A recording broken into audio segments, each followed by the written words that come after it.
高校では医師免許を持つ者が絶対だ。それ以外のやつはクズに等しい。ですが、患者さんの様子が。ああ、医師免許のないお前が医者の俺に口答えする気か？お前は黙って俺の言う通り動いてりゃいいんだよ。ほら、邪魔だ。どけ。そう言って内視鏡技師である俺の肩をドンと突き飛ばす聖川。聖川という医師は医師免許を持たない看護師や検査技師をあからさまにバカにしていた。患者の些細な状況を伝えようとしたのだが相手にしてもらえない。患者を前に医者も看護師も関係ないだろう。俺はそう言おうとしてぐっと唇を噛みしめた。そんな時、聖川が手術を担当した患者の容体が悪化。聖川先生、今すぐ手術が必要です。先生。だが、聖川はいきなり突きつけられた現実におののき、呼吸を荒くしている。顔も真っ青だ。俺には無理だ。こんな手術できるわけないだろ。聖川は顔を真っ青にして立ち尽くす。でも先生、このままじゃ患者の容体は一刻を争う危険な状態。皆が一秒も無駄にできないと必死で考えていた。俺は腹を決めた。俺がやります。俺の名前は宇野昌平。消化器系の専門病院で内視鏡技師として働いている。俺が高校生の頃、母に大腸がんが見つかり闘病していたが、あっという間に亡くなった。女手一つで仕事に家事に人一倍頑張ってきた母だったので、病院に行く余裕はなく、当然検査もしてこなかった。そのため発見した時にはすでに遅く、もう少し早く検査をしていれば違っていたかもしれないと先生から言われていた。母にがんが見つかったことを最初はなかなか受け入れられず、毎日暗闇の中を歩いているようだった。だが母の担当医や看護師さんたちは何かと俺たちに声をかけてくれた。翔平くん、おかえり。あ、先生、こんにちは。毎日お見舞いに来てくれるなんて、お母さん心強いだろう。はい、もういいですよ。私にはもったいないぐらいまっすぐな子に育ってくれました。それを聞いて、年頃の俺はなんだか恥ずかしくなった。そして先生は、お母さん、今までよく頑張ってきたね。君もよく頑張った。そう言って、いつも前向きな言葉をかけてくれるのだ。また違う日、再び病院へお見舞いに来た時、たまたま廊下で会った先生が声をかけてくれた。その会話の中で、誰かがそばにいるだけでも安心だよね。翔平くんがこうして来てくれることも、お母さんの病気の治療の一つなんだよ。そうなんだ。俺でもちゃんと役に立ってるのかな？ああ、間違いなく役に立ってるよ。私は体の状態を見たり、時には手術で治したりすることはできるけど、翔平くんの代わりにはなれない。たとえ医師や看護師であっても、その人にとって安心できる存在にはかなわないんだよ。何もできない自分に不甲斐なさに一人落ち込んでいたところへ、先生が話してくれたことは俺の心へスルスル入ってきた。俺も学校やアルバイトで忙しかったが、それでもこうしてお見舞いに足を向けたのは、こうして先生と話ができることが不安で押しつぶされそうな俺の唯一の救いだったからだ。先生や看護師さんとの交流のおかげで、俺は母の前で常に前向きでいられた。母さん、今日はどう？翔平、よく来てくれたわね。今日は調子がいいわ。抗がん剤の副作用がかなり辛いのだろう。常に顔色が悪い母だったが、俺が来るといつも微笑みを絶やさなかった。悪いわね。母さんがこんな病気になったばかりに。あんただってこんなところに来るより友達と遊びたいだろうに。そんなこと言うなよ。俺は自分から望んできてるんだから。それにおばあちゃんだっているんだしさ。とにかくお母さんは体を治すことに専念してよ。うん、わかった。ありがとう、翔平。そう、近所には母の母親、つまり俺の祖母が住んでおり、時々家のことや母のお見舞いに来てくれる。祖母の存在は俺と母にとっては心強い。だがそれでもあれだけはつらつとしていた母が一転、痩せ細った体で俺に申し訳なさそうな表情を見せるたびに、俺は胸が痛くなる。これ以上母や俺みたいに辛い思いをする人が出てきてほしくない。俺は徐々に先生や看護師さんのように患者さんに寄り添う人になりたいと思うようになり、医療の道に進みたいと考えるようになっていた。こうして俺は母のお見舞いの傍ら猛勉強を始めた。一人でも多くの人を救うために自分は何を目指すべきか。患者さんに寄り添うとはどういうことだろうか。勉強やアルバイトをしている間もそのことは常に頭の中で渦巻いていた。こうして俺は努力の甲斐あって難関の医療大学に合格した。そして高校卒業を目前に控えたある日、母は眠るように穏やかに息を引き取った。そしてその半年後にも母を追うように祖母も亡くなった。俺は天涯孤独となったわけだが、医大に入学してからはその寂しさを紛らわすようにただひたすら勉強に打ち込んでいった。常に睡魔に襲われながら日々課題をこなし、レポートのために徹夜は当たり前。生活のためにアルバイトもしていたので、体や心は限界だった。だが、母を失った時に感じた悔しさをバネに頑張り続けた。こうして勉強漬けの学生時代を過ごし、厳しい臨床研修を乗り越え、ようやく夢の第一歩を踏み出したのだった。俺は様々な病院を渡り歩いた。総合病院では派閥争いに巻き込まれたり、町の小さなクリニックでは地域医療の限界を知った。患者さんの苦しみや悲しみや苦悩を常に感じ、心がくじけそうになることも一度や二度ではなかった。もうこんな思いはごめんだ。その度に辞職願いを出そうと思ったか数知れない。それでも目まぐるしい時間の合間を縫ってコツコツと勉強を続け、この度内視鏡技師になったのだ。やっと俺が理想とする医療ができる気がした。そして俺は縁あってある消化器系の専門病院に勤めることになった。宇野さん、器具の確認が終わりました。確認をお願いします。ありがとうございます。そうしたらこちらのチェックをお願いします。俺は分厚い書類を看護師に手渡す。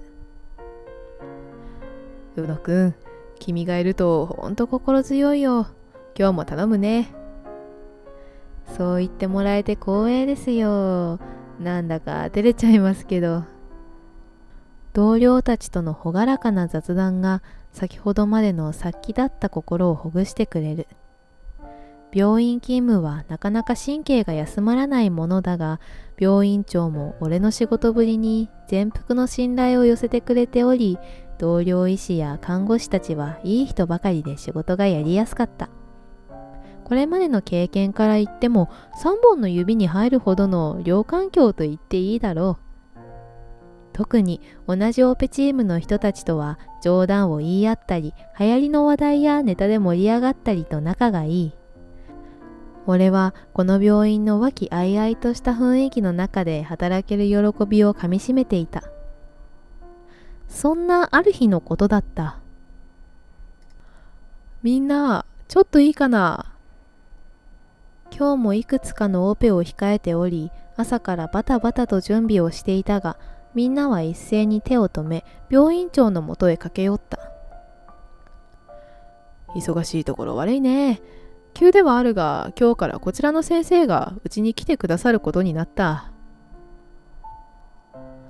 そう言って紹介されたのは、濃紺のスーツを身にまとった俺と同年代ぐらいのスラッとした男性。多少緊張はしているようだが、キリッとした上がり眉からして自信に満ち溢れているのが伝わってくる。こちら聖川くんだ。これまで彼はさまざまな病院でたくさんの患者さんの執刀を手掛けてこられた。彼はこの界隈ではちょっとした話題でね。ぜひ彼にはこの病院で力を尽くしてもらいたいと思って直々に声をかけたんだ。みんなもぜひ彼と一丸になってより一層頑張ってもらいたい。そして病院長は挨拶するよう彼に促した。一歩前に出た聖川は早速やけによく通る声で自己紹介を始めた。はじめまして。ご紹介いただきました聖川です。これまで数々のオペを経験してきましたので、こちらの病院でもそれなりの貢献ができるのではないかと思っている次第です。そして聖川はさらに胸を張った。自分で言うのもなんなのですが、私が関わった術例が学会で取り上げられたこともあります。そんな私が来たからには、この病院は未来永劫安心ですよ。そうですよね、病院長。そう言われ、病院長の顔もほころぶ。そう言ってもらえると心強いよ。とりあえず詳しいことは後にして、ひとまずよろしく。笑う口元からやけに真っ白い歯が見え隠れし、なぜかもやもやとした気持ちになった。とりあえず拍手はしたものの、俺は完全に、周りも明らかに困惑していた。だが病院長がそれだけ信頼を寄せている人ならば、かなり優秀な先生であることに間違いはない。なんとなしにそんなことを考えていた俺だったが、この日を境に大きく環境が変わるとは、この時予想もしていなかった。おい、もたもたしてないでさっさと準備しろ。ですが、今は違うオペが。こっちは時間がないんだよ。患者さんが待ってるんだぞ。聖川は自分が一番偉いと勘違いしているのか、自分主導でどんどんことを進めようとしている。周りはすっかり引いてしまった。この中では医師免許を持つ者が絶対だ。それ以外はクズに等しい。お前らは俺がスムーズに仕事ができるように常に気を配るように。そう言って医師免許を持たない看護師や検査技師を見下したりする。何かトラブルが起きればそれは彼らのせいであり、明らかに聖川の勘違いであった場合でも絶対それを認めようとせず八つ当たりしてくる。次第に聖川をみんな避けるようになっていった。特に看護師たちからは恐れられるようになり、医師たちもめんどくさいことに巻き込まれたくないと関わりを持たなくなった。俺は仕事は仕事として割り切っていたこともあり、あくまでも平常に過ごしていたのだが、聖川はそれが気に入らなかったのか、何かあるたびに俺に突っかかってくるようになった。おい、いつになったらこの人の手術日が確定するんだよ。実はこの患者さん、以前検査で怖い思いをしたそうで、そのあたりもフォローしながら話を進めて、すると聖川はぎっと睨みつけ、そんなことしてたらいつまで経っても手術できないだろう。そうなると新しい患者を受け入れられないんだよ。そいつには適当に理由つけて他の病院に行ってもらえ。そんな、追い出せってことですか？一人でも多くの患者を回していかないと経営は成り立っていかないんだよ。まあ、お前みたいな医師免許のない人間にはわからない世界だろうけどな。一応言っとくが、と言って聖川は眼鏡をぐいっと上にずらしながら、ここはあくまでも手術を行う病院だ。手術をしない人、手術できない人を置いておくところではない。無論アフターケアなんてもってのほかだ。今これだけ病院がたくさんあるんだ。少しでもぼやぼやしていたら患者さんを他に取られてしまうんだぞ。それは肝に銘じておくように。そして最後に必ず、俺は病院長からこの病院の未来を託されている。俺の言うことを聞けないやつはやめてもらっていいんだぞ。まるで恫喝だ。確かに聖川の言う通り、手術ができない人やアフターケアのみの患者さんばかりでは病院経営は成り立たないだろう。だが病院はただ病気を治せばいいわけではない。病気で辛い思いをしている人やその家族に寄り添うことも大事な役割だ。俺はちょっとばかし反論した。ですが、病気や手術で不安になっている患者さんの気持ちを和らげることも大切なことでは。お前、内視鏡技師のくせに俺に意見するのか。医師免許もないクズが。俺の話を遮り、聖川は怒鳴る。お前の言う通りにやっていたらこの病院潰れるぞ。お前はお前の言う正義のために食いっぱぐれる。オペを待っている多くの患者は助からない。それでもいいのか？あまりの迫力に俺もこれ以上話を続けることはできなかった。お前は黙って俺の言う通りに従えばいいんだよ。とにかく新しい患者を一人でも多く受け入れろ。わかったな。そう言って聖川は白衣を翻しながら部屋を出て行ってしまった。俺たちのやりとりを心配そうに見つめている同僚たちも俺に声をかけることもなく自分たちの仕事に戻っていく。あれだけ和気あいあいとやっていた雰囲気が地獄のようになってしまった。自分が抱いてきた信念は間違っていたのだろうか。俺は複雑な心境だった。そんな中、林さんという60代の男性患者がやってきた。腹部に痛みを訴えており、早急な検査が必要と判断された。だが、すみません。前に内視鏡の検査で具合が悪くなったことがあって心配なんです。別にあなた方を信じていないというわけではないんですけど、万が一ということは。林さんは前回別の病院で内視鏡検査をした際にトラブルがあったとのことだ。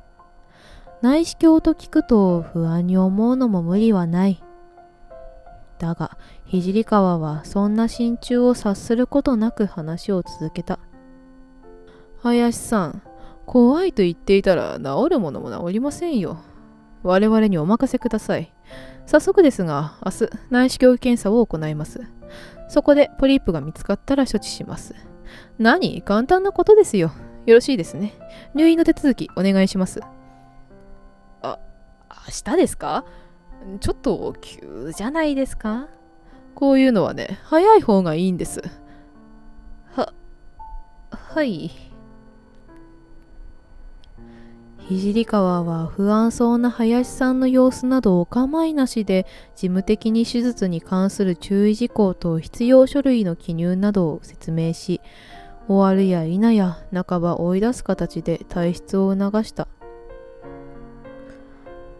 聖川先生、林さんずいぶん不安そうに見えましたけど大丈夫ですか？内視鏡だぞ。あんなのちゃっちゃとやればすぐ終わる。そう言ってメガネをぐいっと直し、彼は続けた。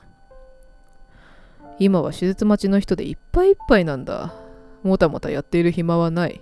いいか、次が終わったら次の患者を回してこい。ですが、術後しばらくは様子を見た方が。いいから言う通りにしろ。わかりました。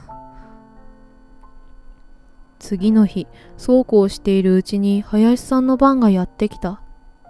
これから麻酔を打つべくいろいろと準備をしていると、林さんが声をかけてきた。本当に大丈夫ですかね？声が震え、その表情は不安でいっぱいだ。うちは子供がなかなかできなくて、長らく妻と2人で暮らしてきたんです。周りからはいろいろと言われましたが、私はそれなりに幸せに思ってたし、これからも妻と余生を静かに過ごしたい。お互いの両親はすでに亡くなりました。妻は私しかいない。私にもしものことがあったらと思うと、夜も眠れなくて。林さんは溜め込んできたであろう気持ちを一気に吐き出した。大丈夫ですよ。ここの先生は腕は確かですからね。早く治して奥さんを安心させてあげましょうね。ありがとうございます。ここの先生はちょっと怖くて不安だったんですけど、あなたのような優しい方がいてくれて安心しました。男が弱音吐いちゃって情けないですよね。そんなことないですよ。皆さん、不安な気持ちは一緒です。俺はしゃがみ込み、目線を林さんに合わせながら、努めて冷静に口を開いた。私たちは林さんの手術が滞りなく終わるよう全力を尽くします。奥様も信じて待ってますよ。林さんが口を開こうとしたその時、おい、何やってるんだ。早く手術室運べ。林さんは再び不安そうな表情に戻った。林さん、大丈夫です。私もついてますから安心してください。俺は林さんに安心してもらうべく笑顔を向けた。手術室に入り、聖川の隣に着いた時だった。お前はサポートしなくていい。そばで黙って見とけ。ですが、医師免許がないくせに俺のやり方が気に入らないみたいだからな。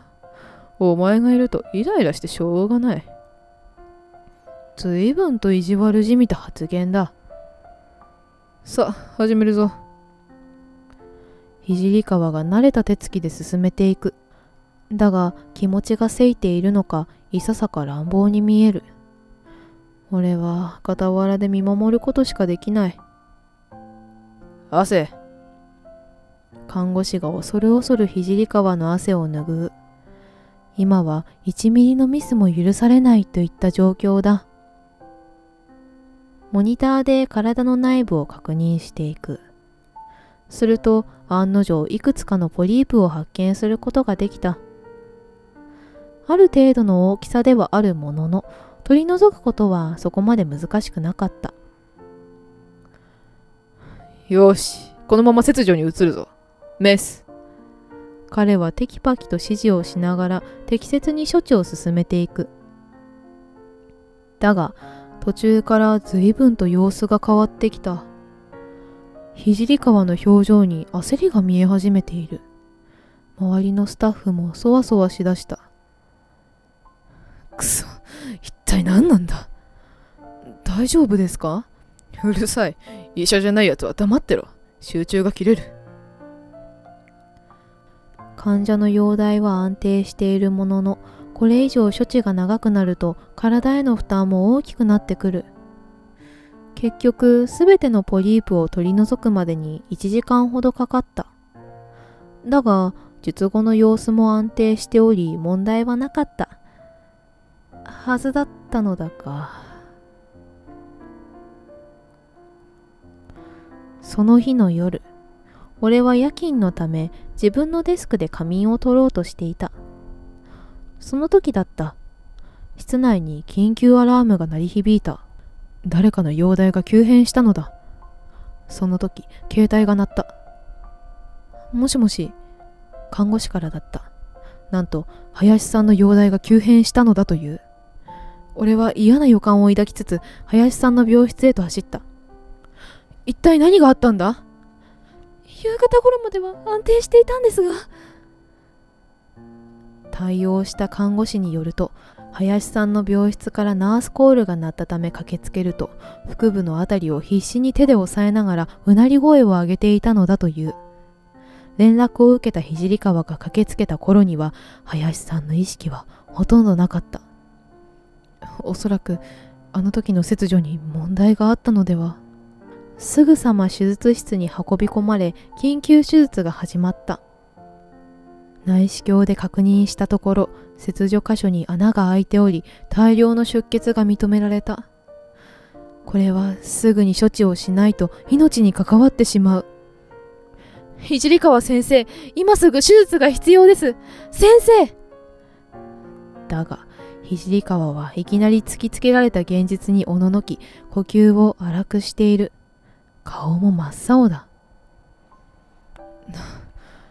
なんでなんだ。手が震え、林さんが横たわっている手術ベッドから後ずさりをしている。俺は悪くないぞ。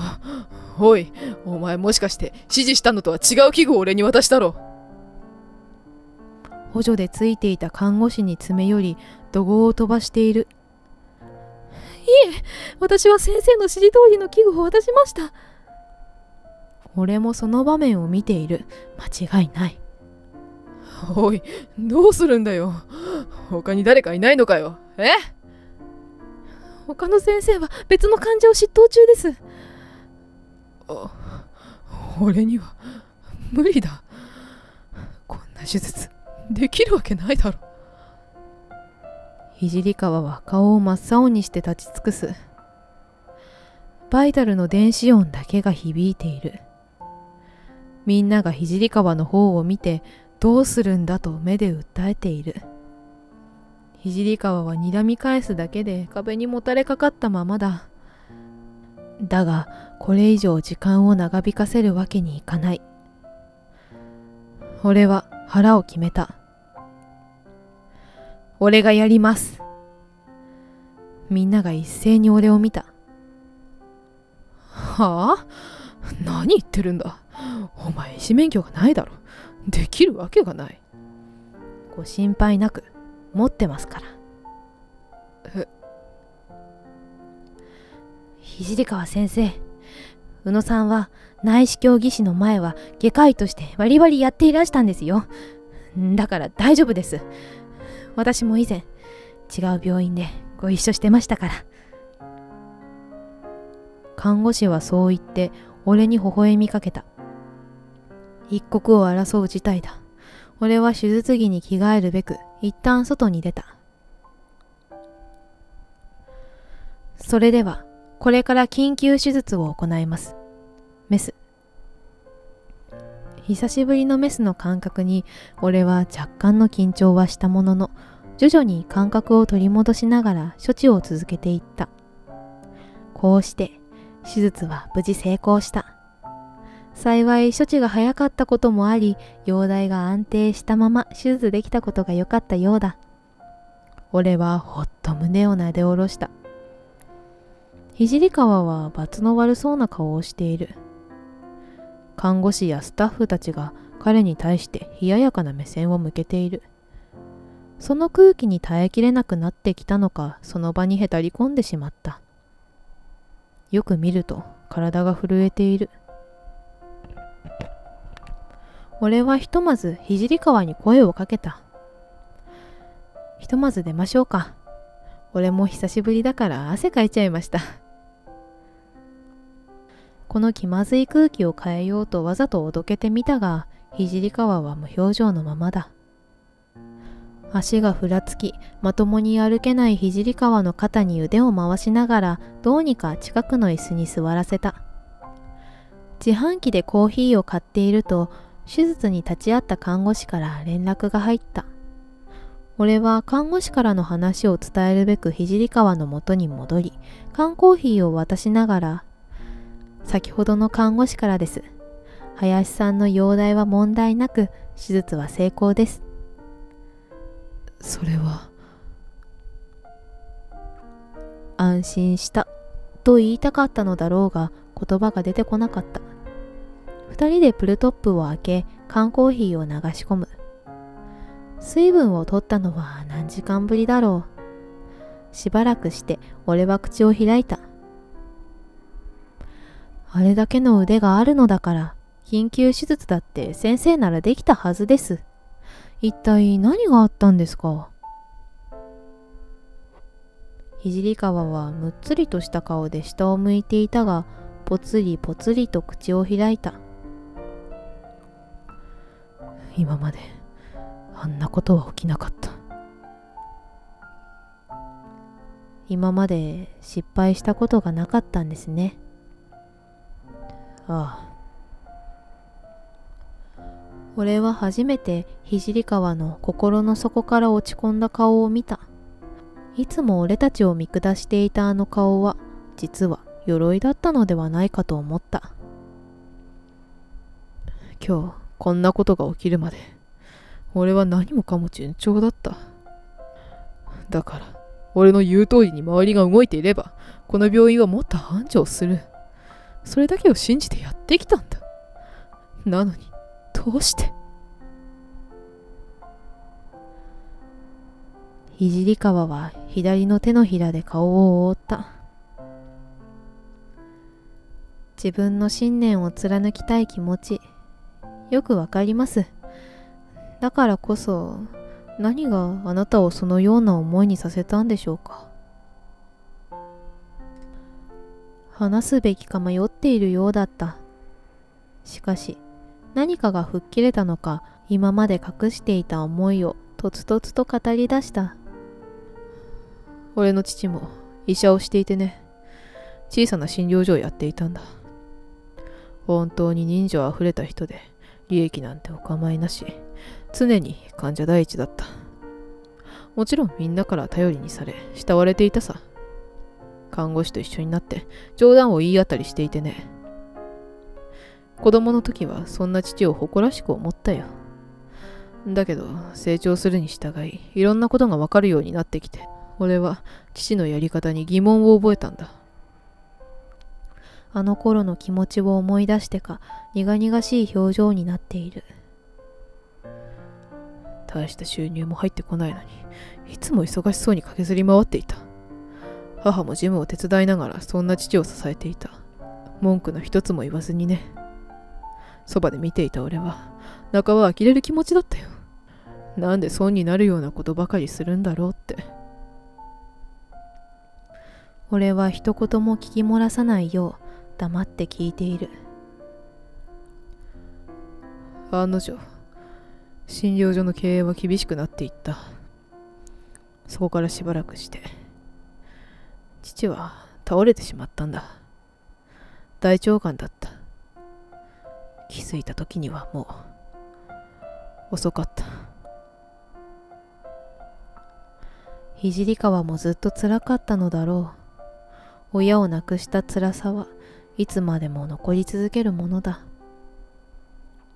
それだけの思いをしたのになぜ医者を目指そうと。父のような医者を増やしたくなかったからだ。父は人の情にほだされて、病院も自分自身も潰してしまった。それでダメになってしまったら元も子もないだろう。病院は人の命を救うためにある。患者の言うことばかり聞いていたら経営は立ち行かない。そうは思わないか。そう問われ、俺は目を閉じた。自販機から聞こえてくるじーっという音がやけに耳に刺さる。自分も母を大腸がんで亡くしました。聖川は驚きの表情を浮かべた。でも、その時お世話になったお医者さんや看護師によくしてもらって、母も俺も最後の時間を悔いなく迎えることができました。母が亡くなったことは悲しい。だけど僕の心は間違いなく救われました。あなたのお父さんに。聖川は信じられないといった表情で何も発することなく俺をまっすぐに見つめていた。最初あなたのお名前を聞いたときはまさかとは思いました。でも名字が大変珍しいので少し調べさせてもらいました。驚きましたよ。こんな巡り合わせがあるなんて。父の患者さんだったのか。母はもう長くないと聞かされたとき、何もできない俺は歯がゆかった。毎日母の着替えを持ってお見舞いに行くことしかできなかったけど、先生たちは母だけでなく私たち家族のことも気にかけてくれました。そのことがどんなに心強かったか。聖川はじっと耳を傾けている。俺は病気で苦しんでいる人に寄り添える人になりたいと思って医者を目指したんです。実際にその夢が叶って、よし、俺もあの先生のように人に寄り添う仕事ができるんだと思って嬉しかった。そう、俺は知らず知らず聖川の父の背中を追いかけ続けていた。そこから自分なりに人の命に寄り添いながら医者として尽くしてきました。でもいつしか自分がやっていることが思っていたこととかけ離れているように感じたんです。納得できないまま医者を続けることは自分には耐えられなかった。だから俺は今までのキャリアをリセットして内視鏡技師を目指したんです。でも前のめりだった姿勢を正して、まだまだ勉強ですね、この仕事は。そう言って苦笑いを浮かべた俺はすっかりぬるくなった缶コーヒーを流し込んだ。そんなことがあったんだな。知らなかった。さっきまでこわばっていた聖川の顔が少しずつ和らいでいく。聖川先生。俺は一つ咳払いをして続けた。あなたが信じてやってきたことは間違いないと思っています。事実、病院経営というのはきれい事では成り立っていかない。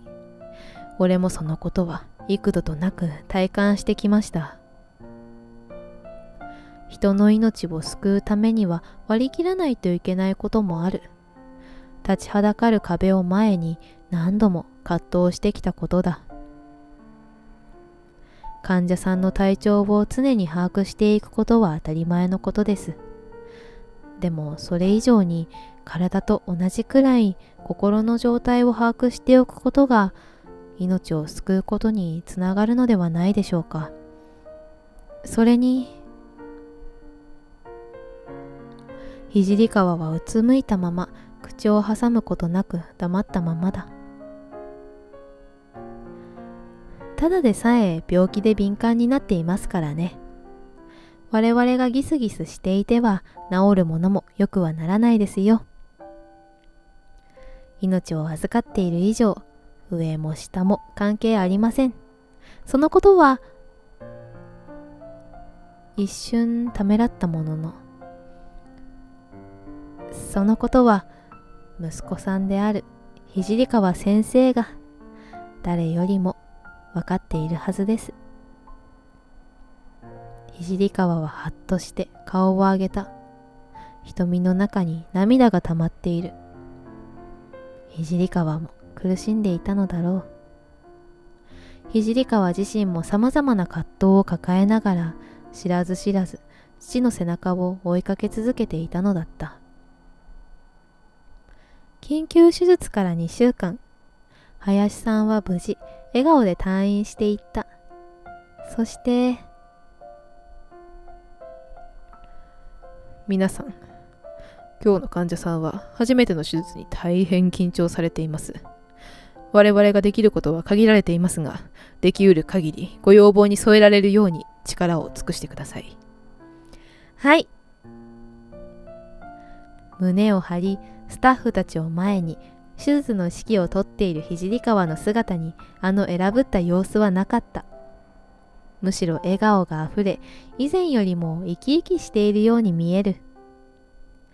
聖川はすっかり心を入れ替え、看護師たちやスタッフに今までの言動を詫びた。円滑な仕事には多少の雑談は必要と思ったらしく、積極的にコミュニケーションをとっている。ピリピリした雰囲気がなくなってきたのか、以前よりも結束力が増したように感じる。ありがたいことに仕事もやりやすい。俺自身も余裕を持って患者さんと向き合えているような気がする。今回の一件で、俺は改めて自分の信念が間違っていないことを認識することができた。聖川が言うように、確かに人情だけで病院経営は回っていかないだろう。だが、体と心は連動していて、人は不安な時や辛い時ほど寄り添ってもらえた人に対して安心して身を預けることができるものなのではないだろうか。命を預かる現場だからこそ、その人自身も仲間から信頼され、尊重されることで一丸となって命に立ち向かえるのではないかと痛感した。俺はこれからもかけがえのない仲間たちと共に、一人でも多くの患者さんに寄り添っていけたらと思っている。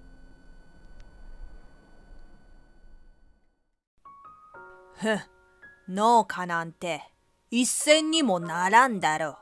くだらない職業だ。こっちはね、最先端のビジネスをやっているんだよ。農家なんかとは比較にならないほどのね。農家の俺は結婚を決めた彼女の父と初めて顔を合わせた。しかし彼女の父は大手 IT 会社の社長。農家の俺を快く思っていなかった。しかも農家って汚いだけだろ。そんな大変なところに娘を簡単に差し出せない。考えなくてもわかるだろう。身分が違うんだよ。身分が。そんなこともわからないのか？農家というだけでここまで言われてしまうのか。その物言いに俺は心が冷えていくのを感じていた。しかしこの後起こったある事件がきっかけで大逆転劇が起こるのだった。時は少し遡る。ハルト、緊張しすぎ。リラックス、リラックス。慣れないスーツを身につけ、緊張の面持ちで電車に揺られている俺を横に座っているカナが和ませてくれている。俺の名前は時田春人。横に座っているのは安田カナ。大学時代から付き合っており、先月プロポーズをしたばかり。今日はカナの義両親と食事をする日で、待ち合わせのレストランへと向かっている最中だ。カナの父は聞けば一度は聞いたことがある IT 会社の社長をしている。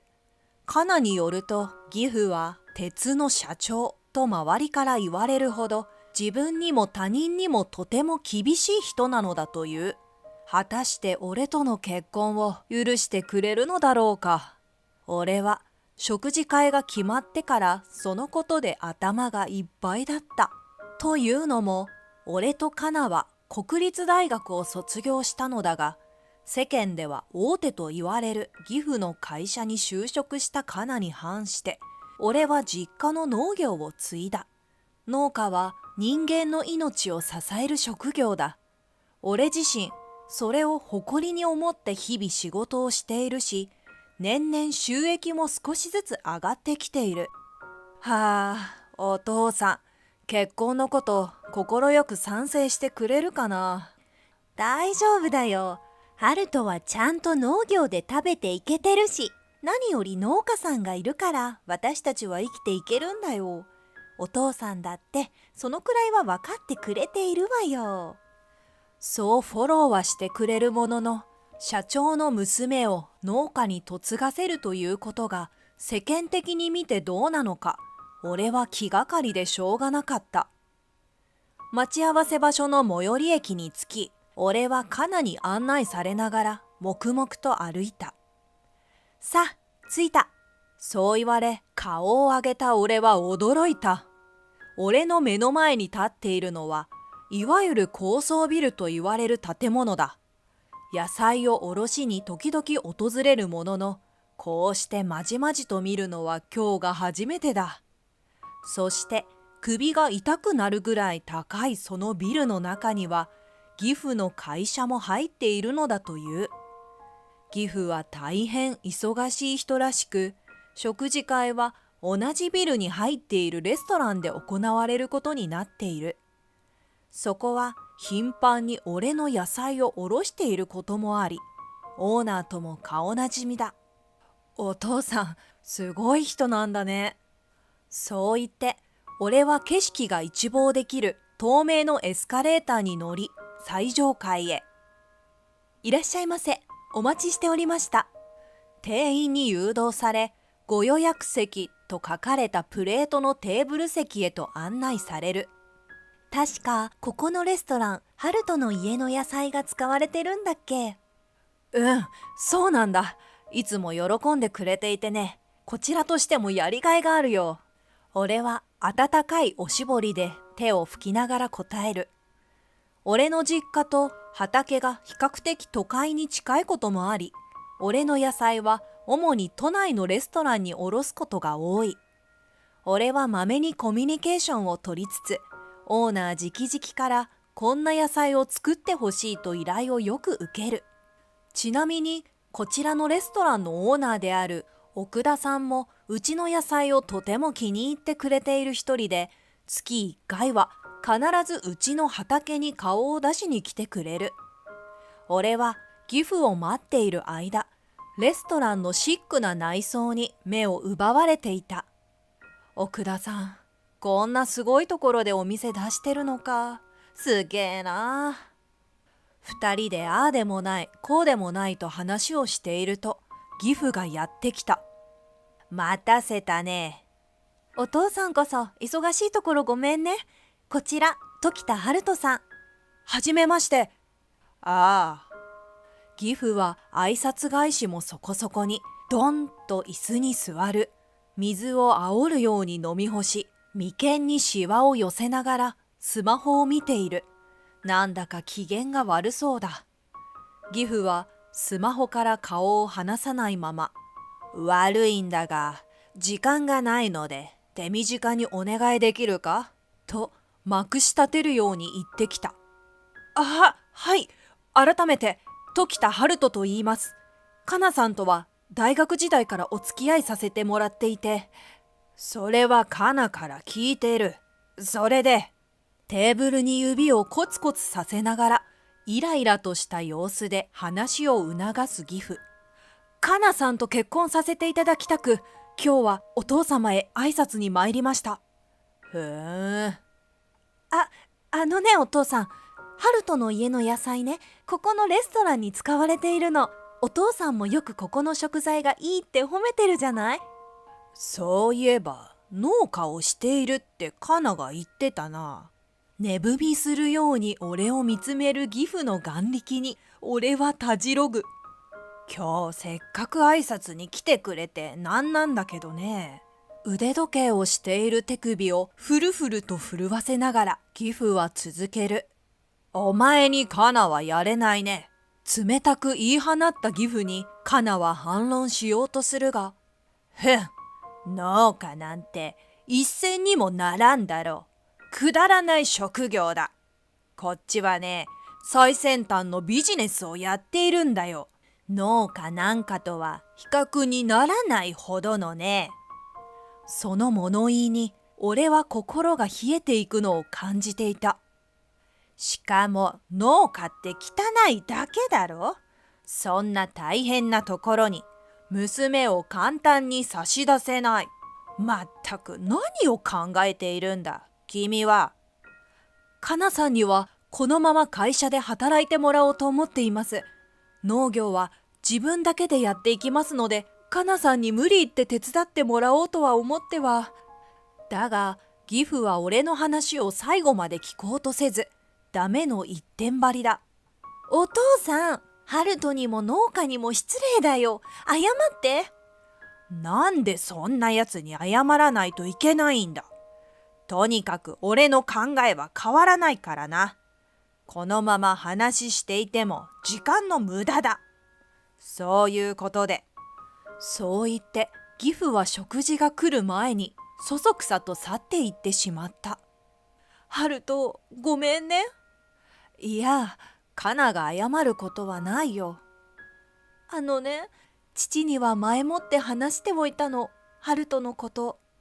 カナは義父に何度も結婚したい気持ちを話してきたのだが、農家をしているというだけでことごとくダメだと言われ続けていたらしい。実際に会ってくれたら気持ちも変わるんじゃないかと思ったんだけどね。そう悲しそうな表情で言うカナに、まあしょうがないよ。俺も一緒に根気強くお父さんと話し合いを続けていきたいと思ってるから頑張ろう。店員が料理を持ったまま困惑している。お客様は3人と伺っていますが。あ、すみません。ちょっと事情が変わりまして、2人分お願いできますか？かしこまりました。では失礼します。店員が料理を置いていく間、奥田さんがそばを通り過ぎていくのを見つけ、俺は声をかけた。あれ、時田さんじゃないですか。珍しいですね、この時間に。奥田さん、こちらは安田香奈さん。大学時代からの彼女です。はじめまして。話はいつも聞いてます。はじめまして。今日はご来店くださりありがとうございます。彼が作る野菜は本当に美味しくてね。お客様からも大変評判をいただいてるんですよ。奥田さんからお褒めの言葉をもらい、先ほどの悶々とした気持ちが少し薄まった。そして奥田さんは俺に向けてこう言ってきた。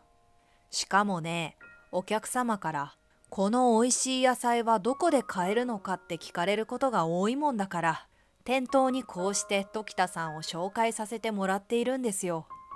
確かに店に入った時、俺が野菜を持って笑っている写真が目に入り、ちょっと恥ずかしかった。いや、なんだかありがたい限りです。こちらこそ奥田さんが宣伝してくださっているおかげで新しいお客さんが増えて助かっているんですよ。いや、とんでもない。それではごゆっくり。そう言って頭を下げた奥田さんは厨房の奥に入っていった。とりあえずさ、この美味しい食事を楽しもうよ。うん。お父さんへの挨拶は満足にできなかったけれど、心のこもった食事の数々に舌鼓を打った俺たちは満足しながらお店を出た。さあ、会社に戻らないと。俺も帰ったら水やりだ。おっと、そうだそうだ。そう言って、俺はカバンの中を探ってレジ袋に包まれたものを手渡す。はい、取れたて野菜。わあ、いつもありがとう。実は期待してたんだ。そう言って中を覗くと、さつまいもだ、大好きなやつと、まるで子供のように喜んでくれた。お父さん、最近野菜を食べることが減っちゃったんだよね。体のことが気になるから何とかしてほしいんだけどね。でもハルトが作る野菜の美味しさを知ったら、結婚絶対許してくれると思う。私はそう信じてるから。じゃあね、バイバイと手を振りながら職場に戻るカナを見送った俺は一人駅の方へ歩き出す。カナは信じてるって言うけど、本当にそうなるかな。どうしたらいいんだろう。ただいま。気が張っていたからなのか、家に着いた瞬間、どっと疲れが押し寄せる。とりあえず着替えようとネクタイを緩めた瞬間、グラグラグラ、ドン。地震だ。なんだ。天井の照明が激しく揺れて、俺は近くのテーブルに潜る。揺れた時間は5分もなかったと思う。揺れが落ち着いたのを確認し、テレビをつけた。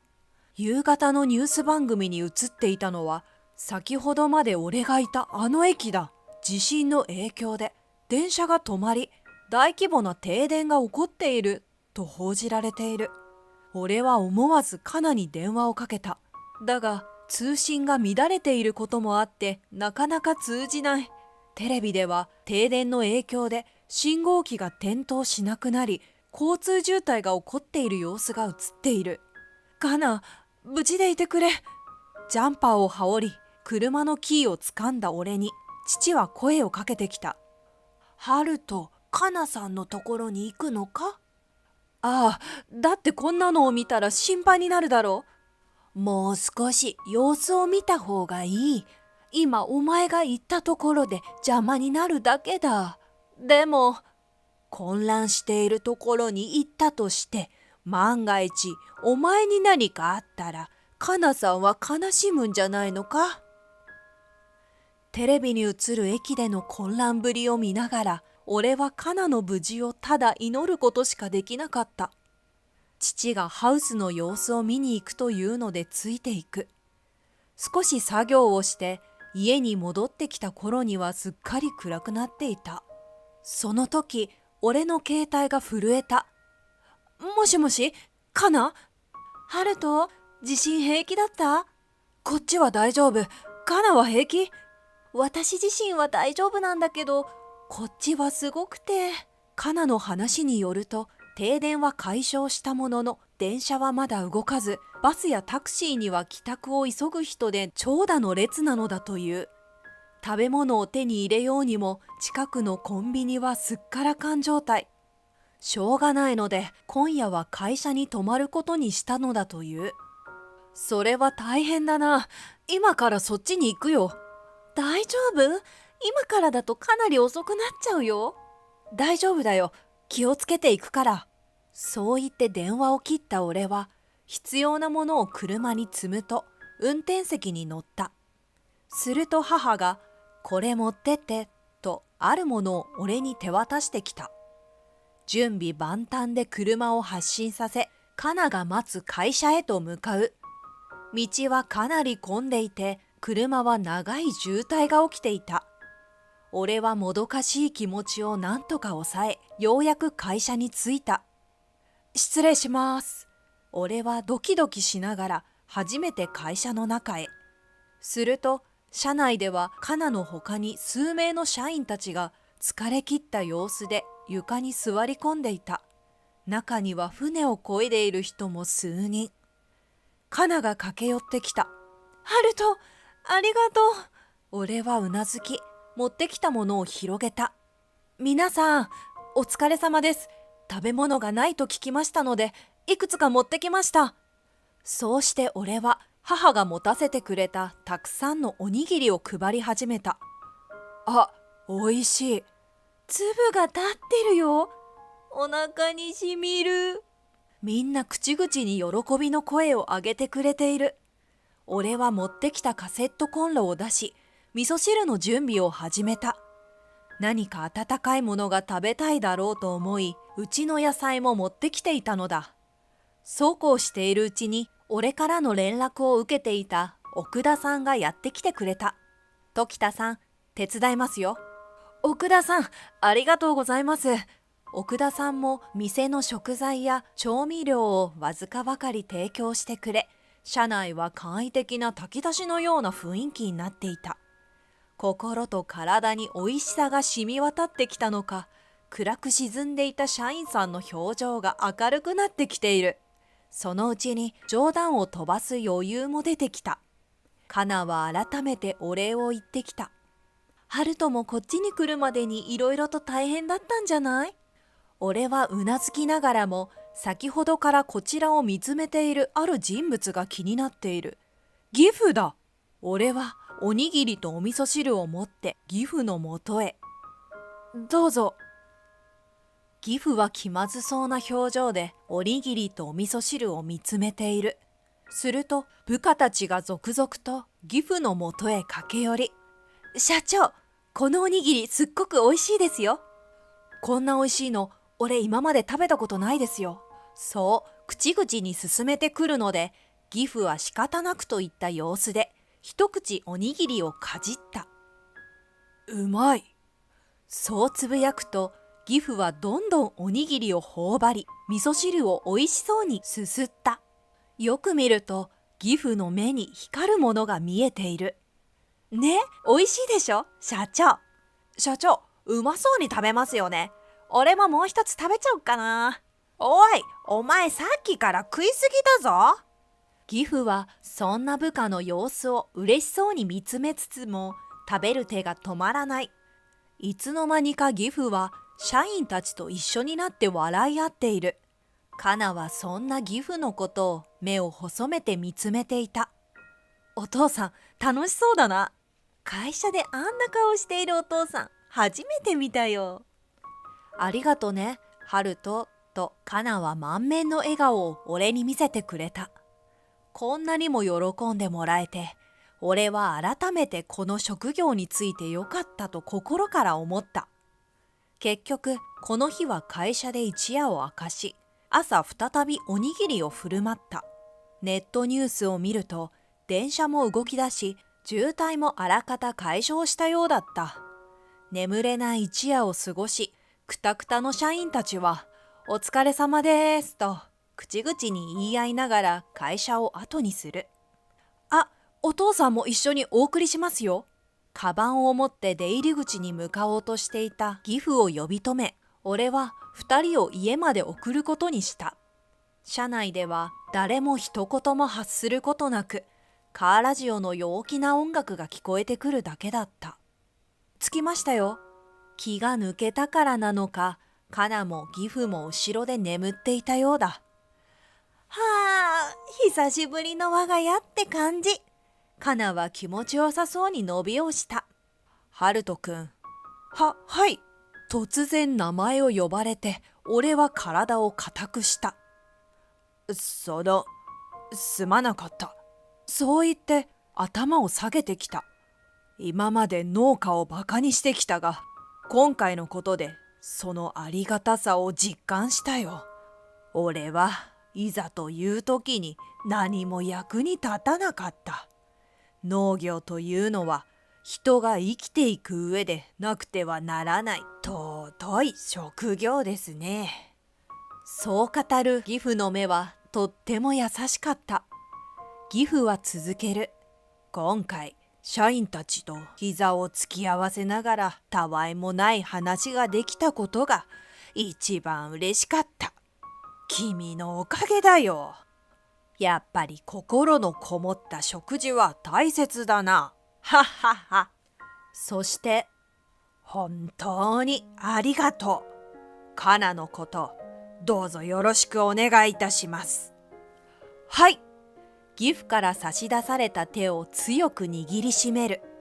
俺はその手の感触を一生忘れることはないだろう。こうして俺とカナは無事に結婚することとなり、これから結納が控えている。早くドレスの試着遅れちゃう。待って待って。カナはせかすあまりパンプスのまま畑に入ってこようとする。俺は苦笑しながら彼女のもとへと向かう。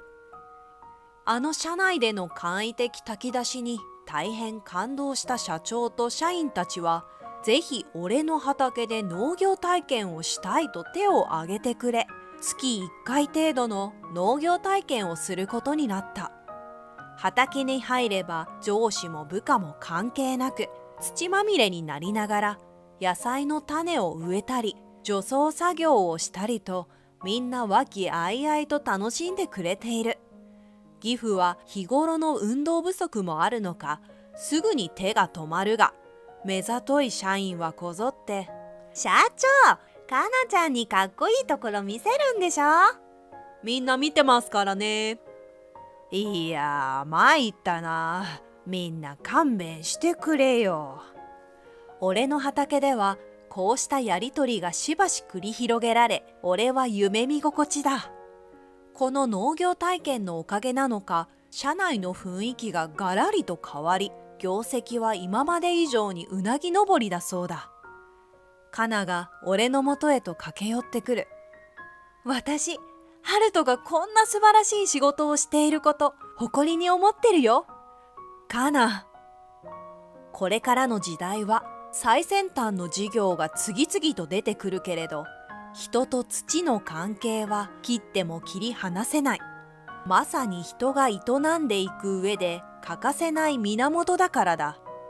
俺はこれからもそのことを忘れることなく、カナと共に二人三脚で喜んでもらえる野菜作りを頑張っていきたい。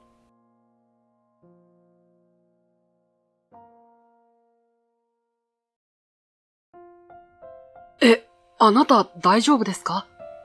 店の前で倒れていた女性に、俺は我を忘れて駆け寄った。両親から継いだ店が閉店の危機で人助けをする余裕なんてなかったはずなのに、どうしても見て見ぬふりができなかった。しっかりしてください。女性は全身ボロボロの格好で、行き倒れのように気を失っていた。まるでホームレスのような彼女は、俺が救急車を呼ぼうとすると、待って、救急車はいいので。そんな弱々しい声で病院に運ばれることを拒むのだった。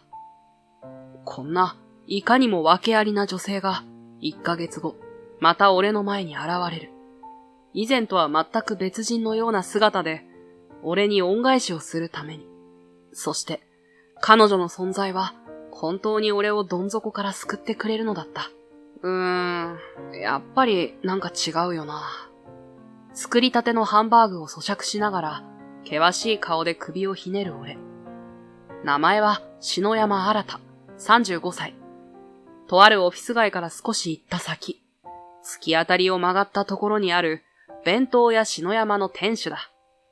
だいぶ近いとは思うんだけど、次は塩を少し増やしてみるか。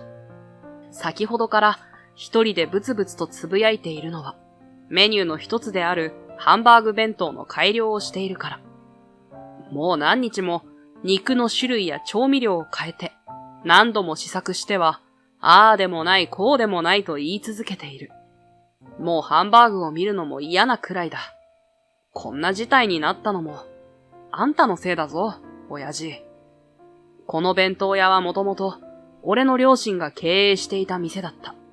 昔かたぎで、無口な調理担当の父、明るく人当たりがいい性格の接客担当の母。そんな正反対の二人が売る弁当は、決して写真映えするような見た目でも、食べる人をうならせる絶品でもなかった。どこにでもあるような家庭料理と、シンプルな白米が詰まっているだけ。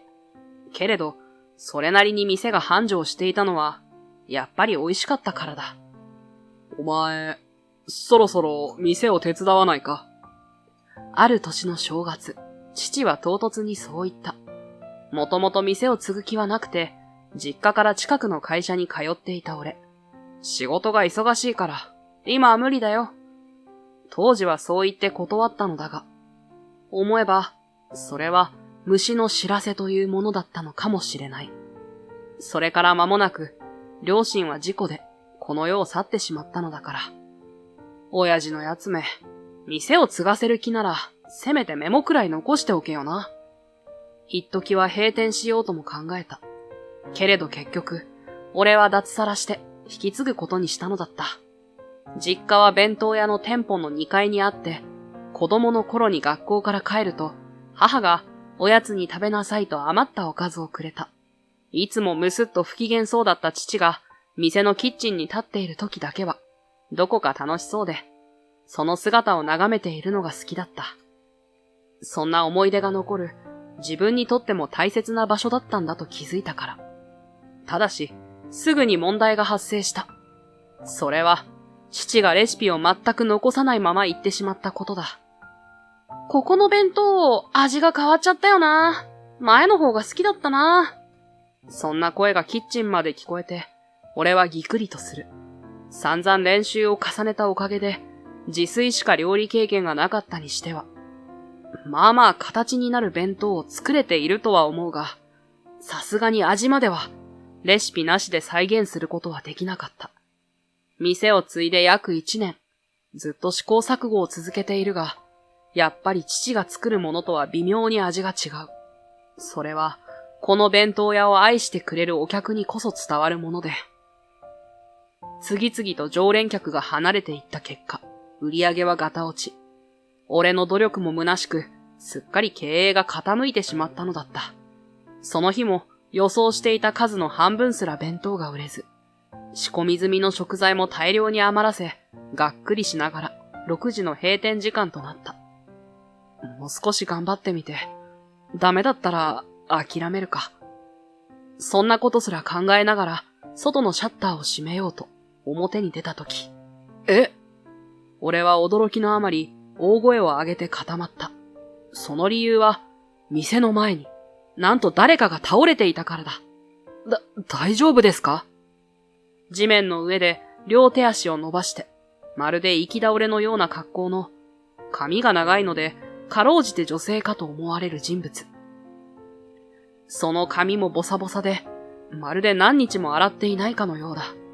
服装は薄手のコートにスニーカーだが、これまた長い間洗っていないかのように、全体的に汚れてボロボロ。失礼ながら、近づくとかすかに一周も漂ってくる。ホームレスかな。この辺りではめったに見かけないが、いつだか裏のゴミ箱が荒らされていたことがある。うちは日々大量の廃棄物が出るので、目をつけた人がいるのかもしれない。あの時は掃除が大変で、正直、迷惑だなと思ってしまったものだが、大丈夫ですか？今、救急車を呼ぶので、しっかりしてください。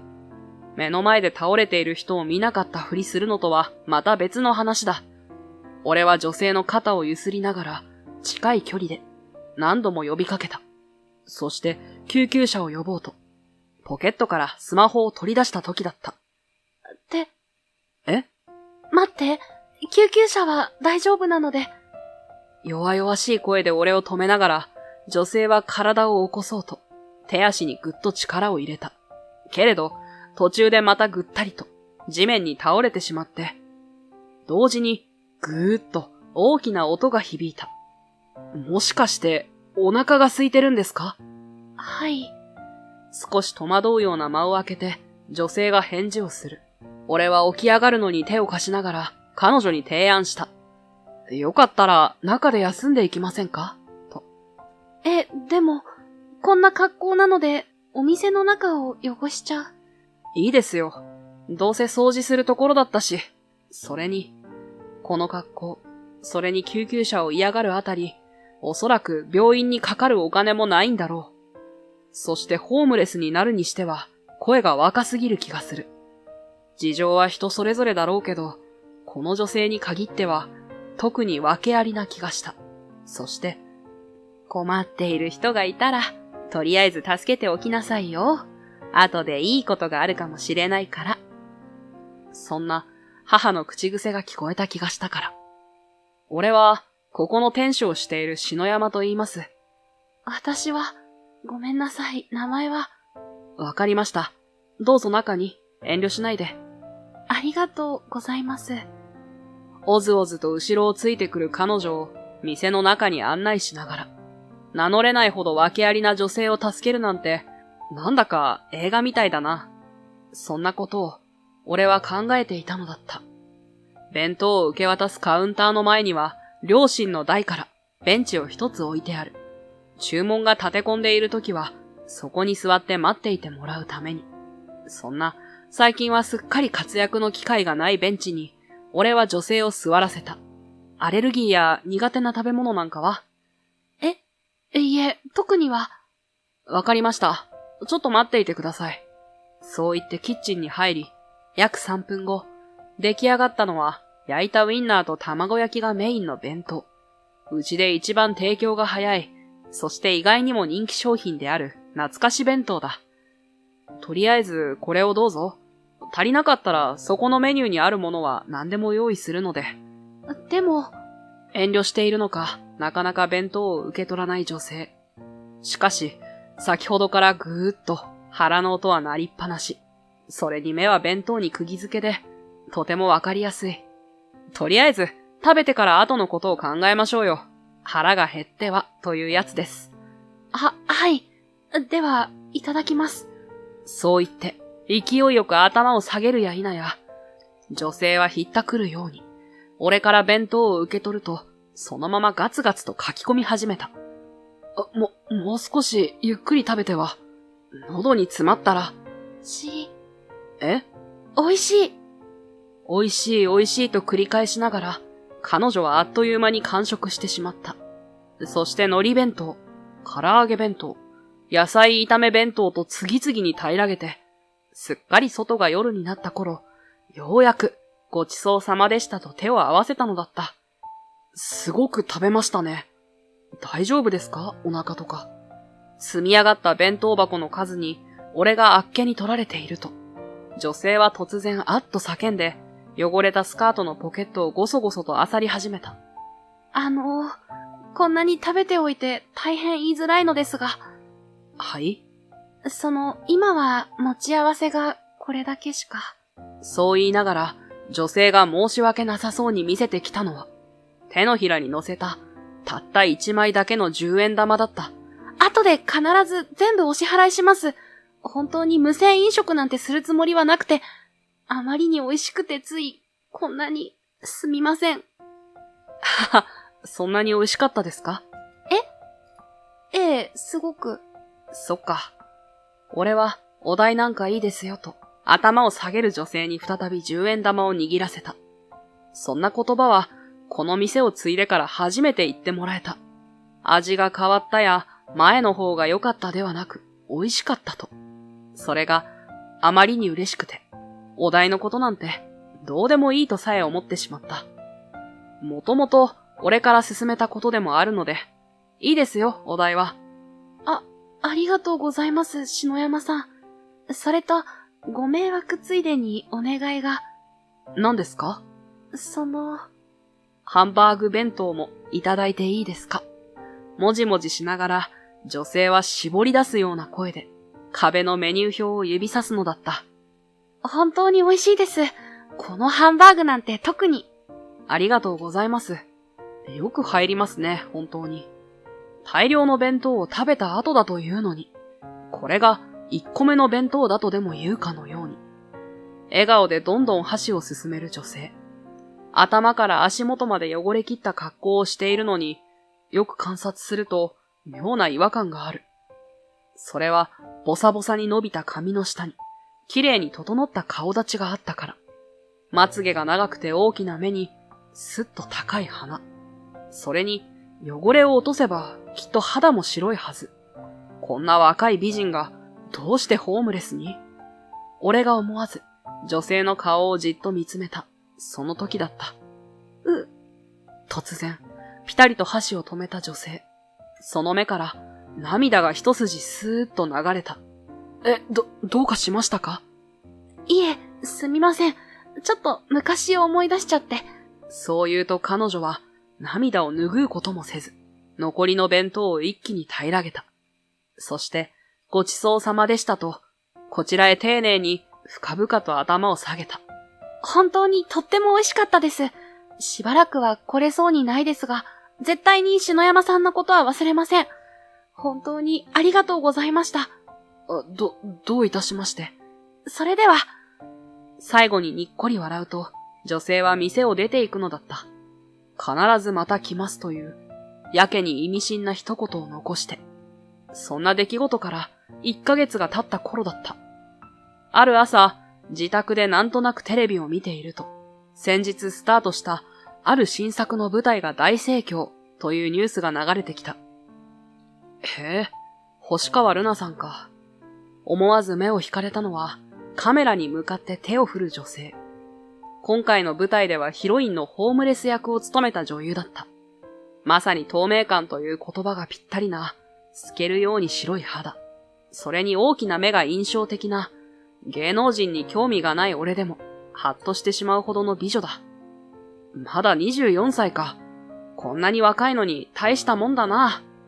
彼女は昔、テレビで子役として活躍していたらしい。現在は舞台を中心に活動し、今回ついに待望のヒロイン役を勝ち取った。その美貌のみならず、抜群の演技力でも注目される。これから要注目の人物だと。アナウンサーの説明を感心しながら聞いていた俺だったのだが、ここで現在大盛況な舞台の様子を少しだけお届けします。その言葉と一緒にテレビに映し出された映像。それを見た俺は、ポカンと開いた口が塞がらなくなった。この人ってまさか。そこに映っていたのは、1ヶ月前、俺が助けたホームレスの女性だったのだ。それから、俺は一日中ぼーっとして、全く仕事が手につかなかった。どうなってるんだ、一体。舞台の上で走り回ったり、鬼気迫る表情でセリフを叫んだりしていたのは、間違いなく1ヶ月前に店の前で倒れていた女性だった。全身ボロボロの格好も、顔の汚れ方まで、あの日に見た姿そのまま。もちろん、その下に隠れていた美貌も。ということは、あの人は星川さん？ほとんどお客が来ないことは、この日に限っては幸いだったのかもしれない。ぼーっと空中を見つめたり、かと思えば急に叫び出したりと、店主の俺が完全に挙動不審だったから。いや、今日はどうせ誰も来ないし、少し早いけど、もう店を閉めてしまおう。そう思い、シャッターを閉めるために表へ出ようとした。その時だった。すみません。まだ大丈夫ですか？不意に外からドアが開いて、一人の女性が店内を覗き込んできた。はい、大丈夫ですよ。返事をしながら、その女性に抱いた印象は、怪しいだった。黒いキャップを目が隠れるまで深くかぶり、首まできっちりファスナーを上げた黒いジャージ姿。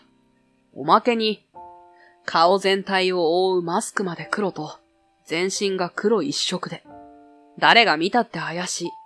もっとはっきり言えば、不審者だ。とてもじゃないが、これから弁当を食べようという人物には見えない。ご注文ですか？はい。とりあえず50個ほどお願いできますか？50個？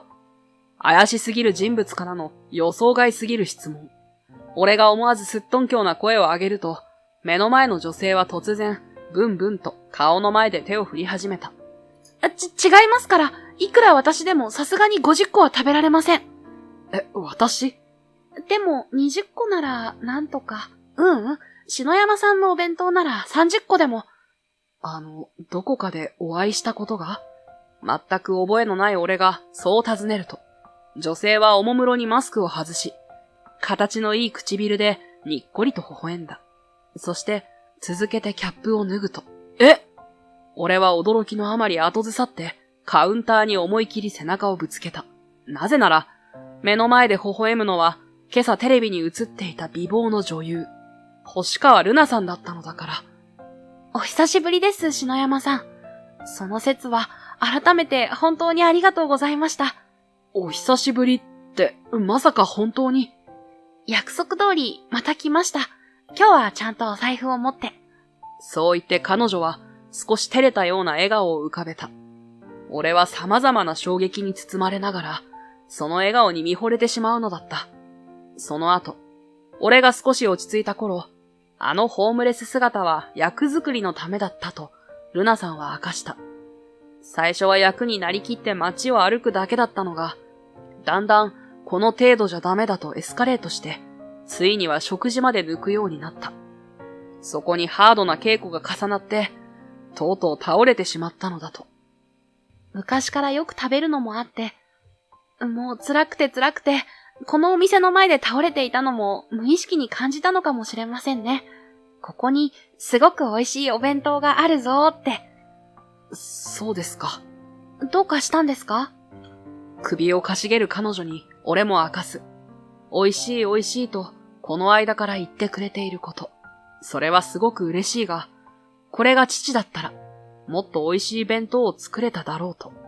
そんな、本当にすごく美味しかったのに。きっとお腹がペコペコだったからですよ。俺が作る弁当は美味しくない。全然売れないのが何よりの証拠です。元営業マンとして接客には自信があったものの、やはり母にも遠く及ばない。両親との思い出の店を傾かせてしまって、こんな自分が後を継ぐなんて、やはり無謀だったんじゃないか。ルナさんの前なのに、俺は厳しい現状を思い出してため息をついた。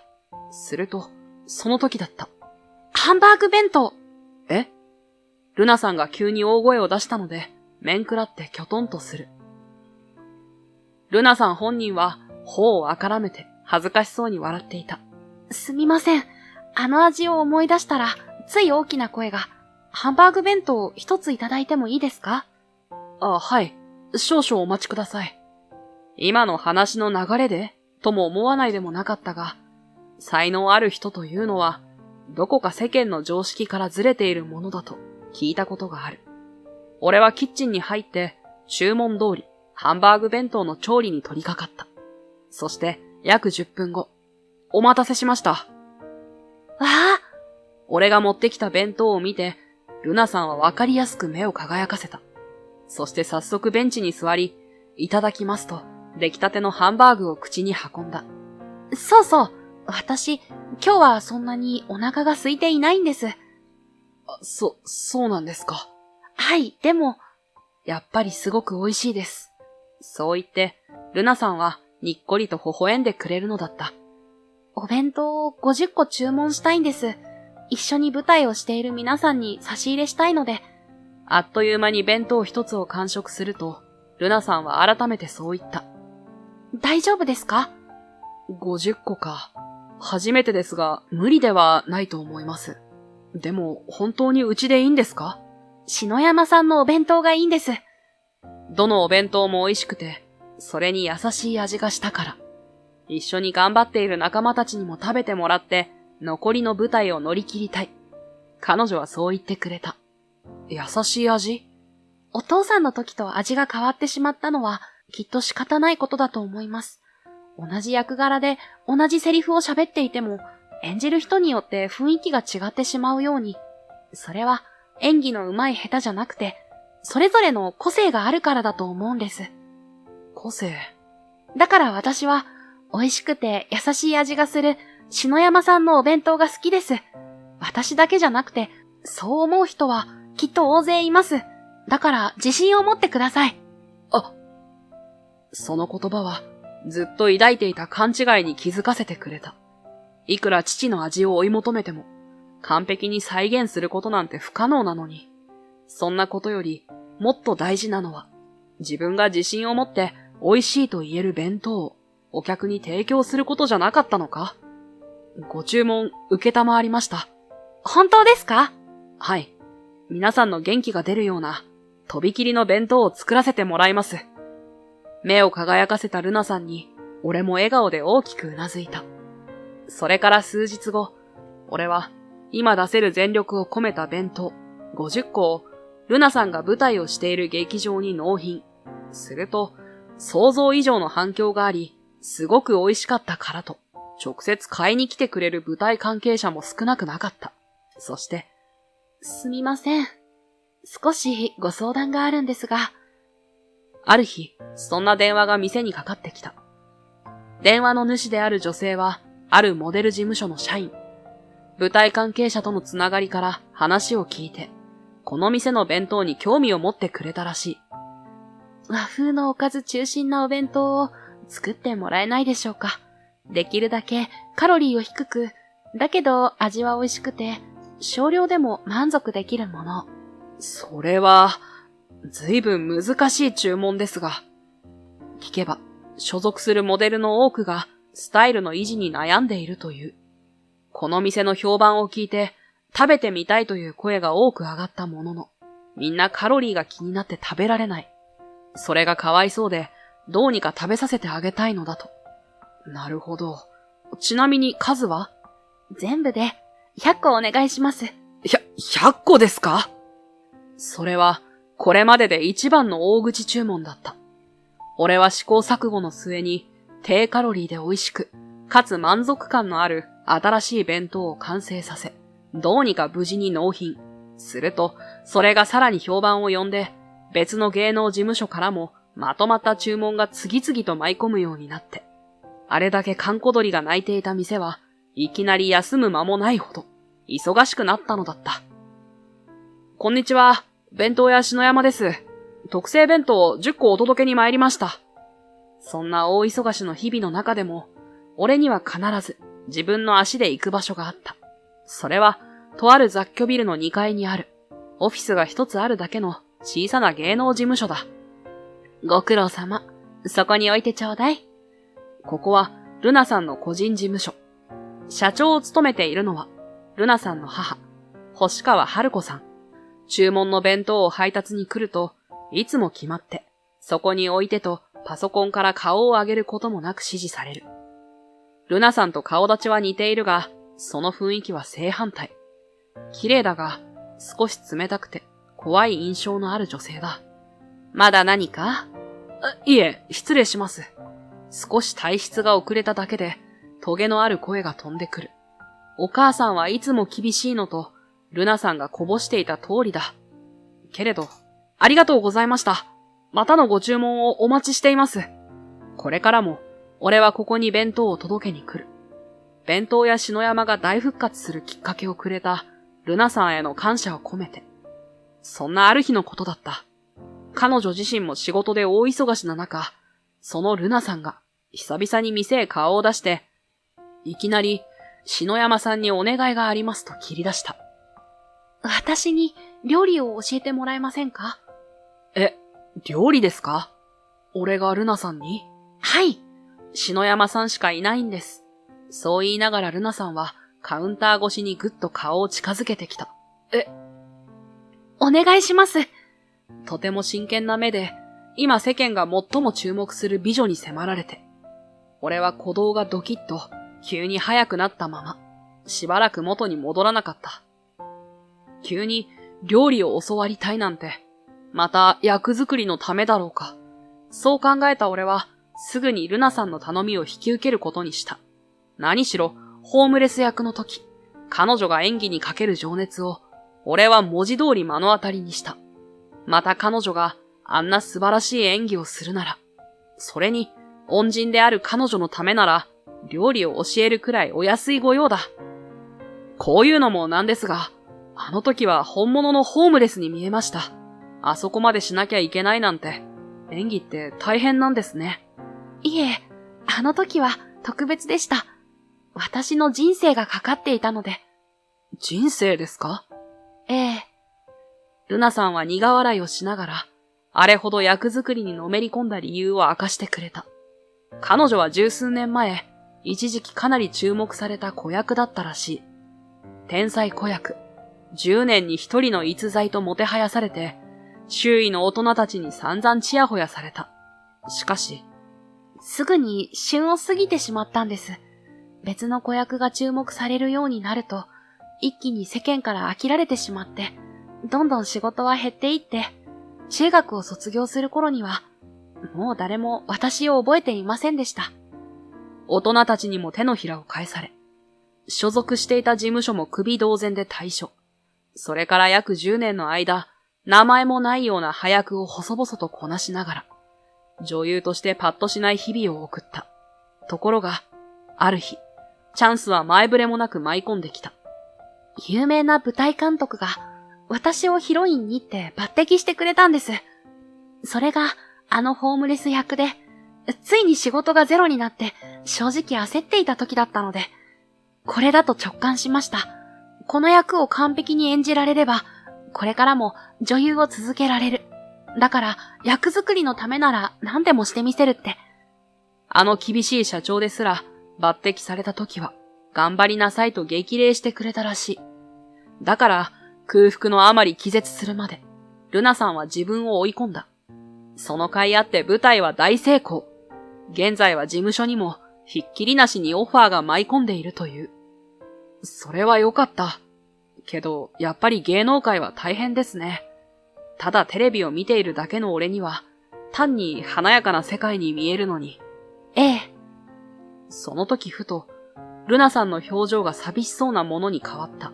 篠山さんの料理は美味しくて優しくて、それに懐かしいです。懐かしい？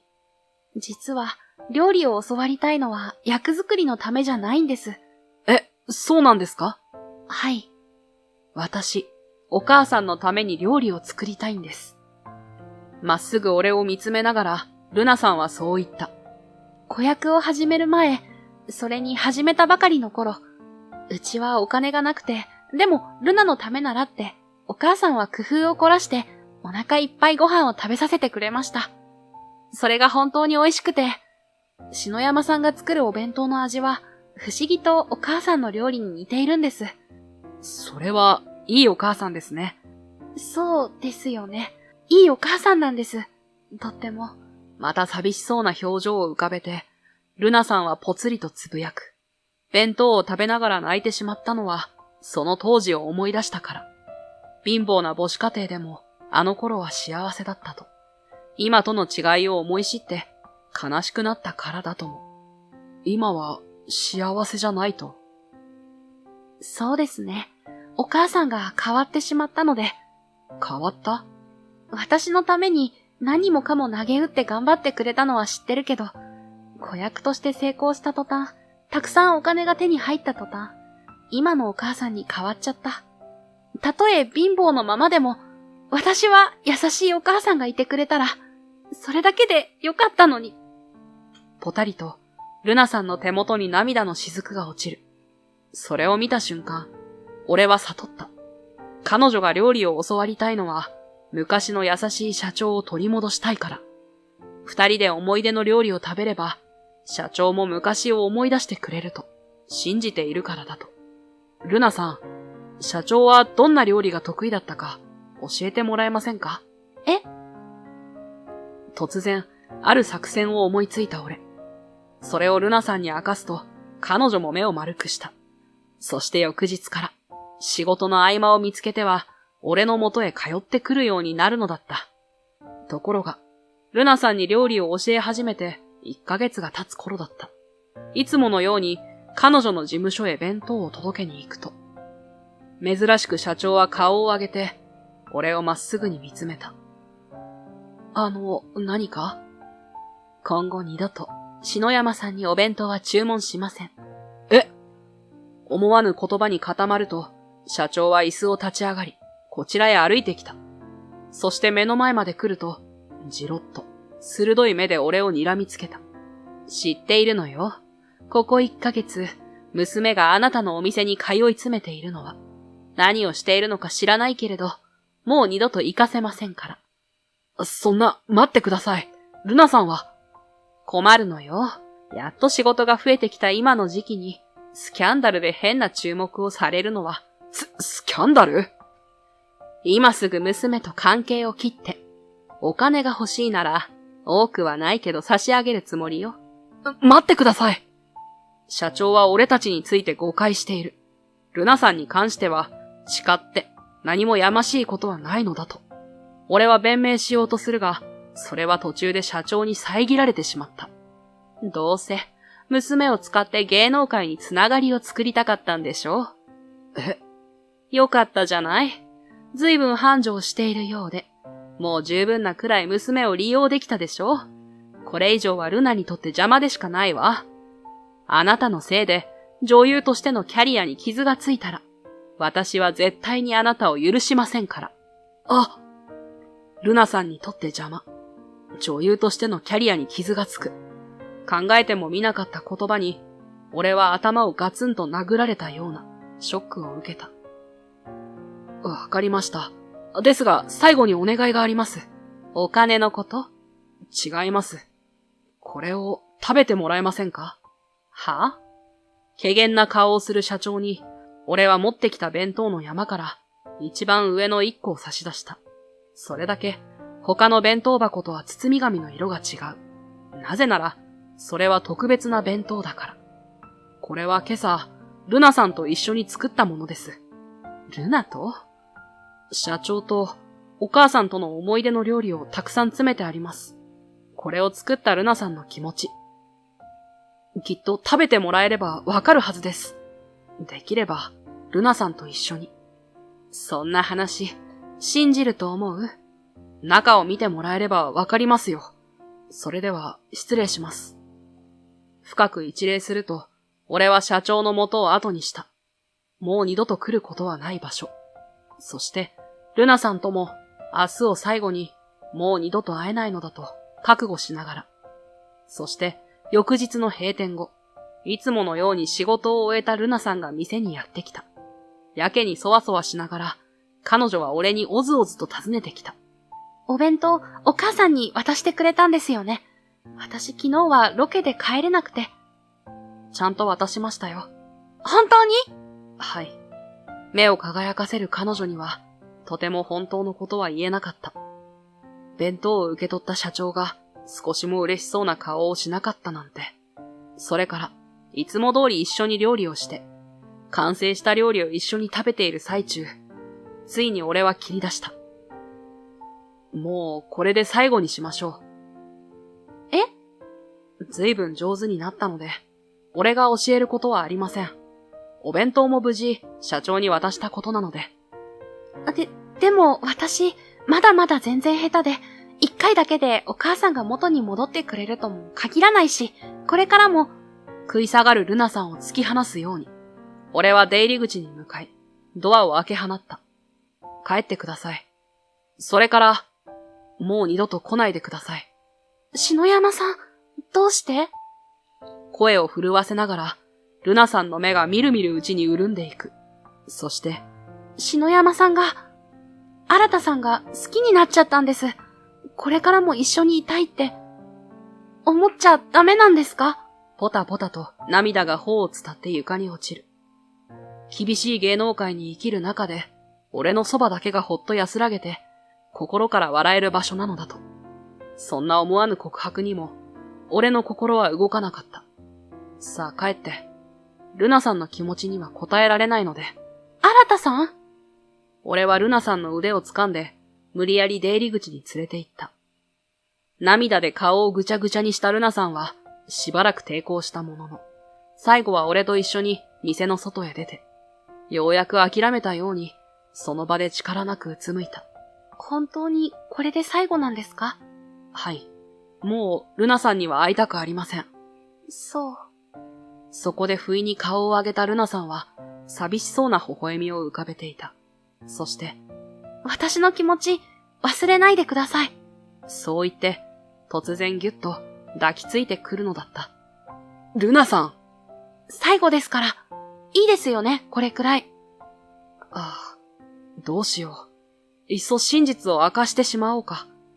どうしてルナさんと会えなくなるのか。そして俺の本心も。そんな迷いのせいで、俺はルナさんの腕を振りほどくことができなかった。だからチャンスを与えてしまった。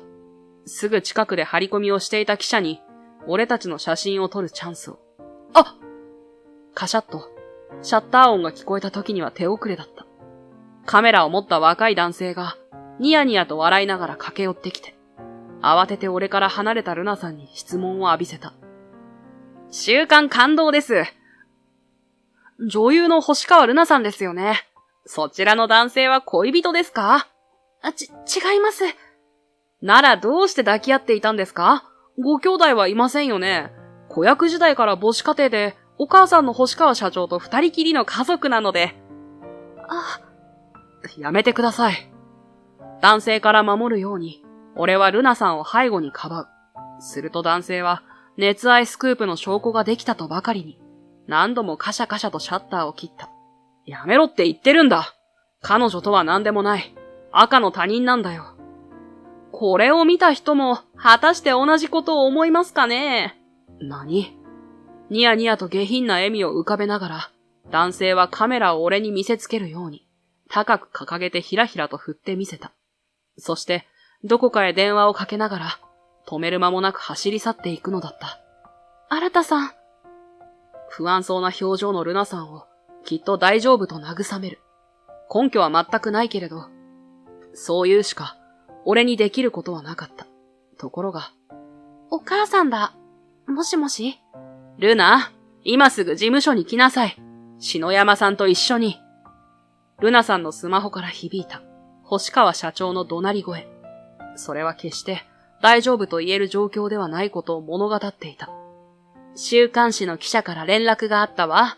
熱愛記事を取り下げて欲しければ1000万円を払えって。1000万ですか。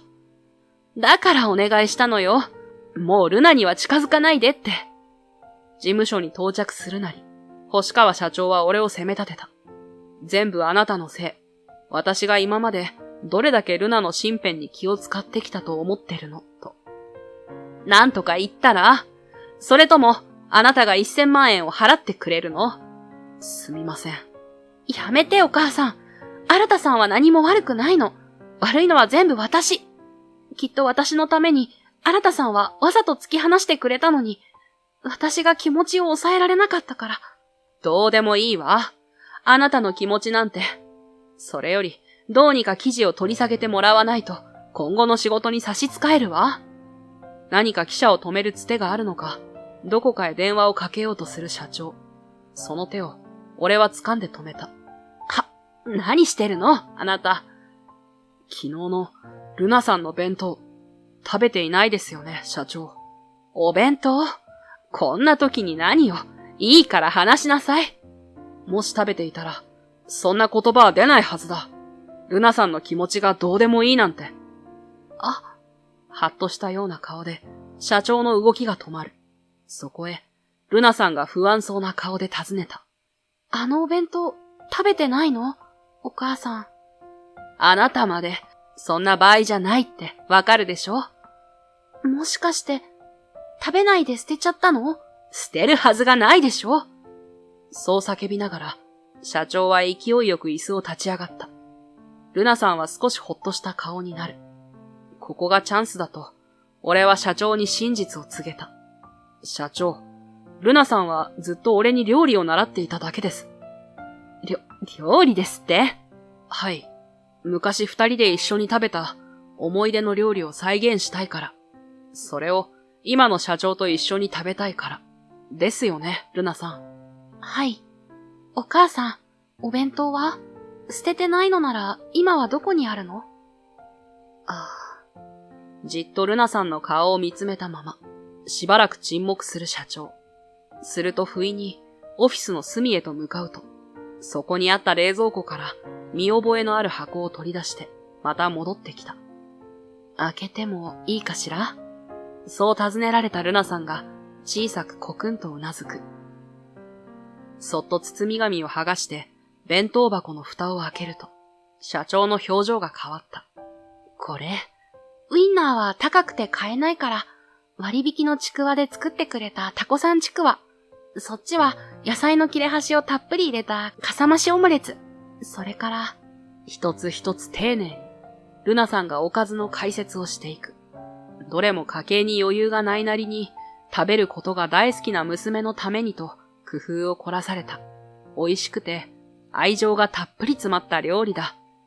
ルナさんは、どの料理も食材から味付けまで、鮮明に覚えていた。俺が教えたのは、せいぜい調理道具の安全な使い方くらいだ。一緒に食べようお母さん。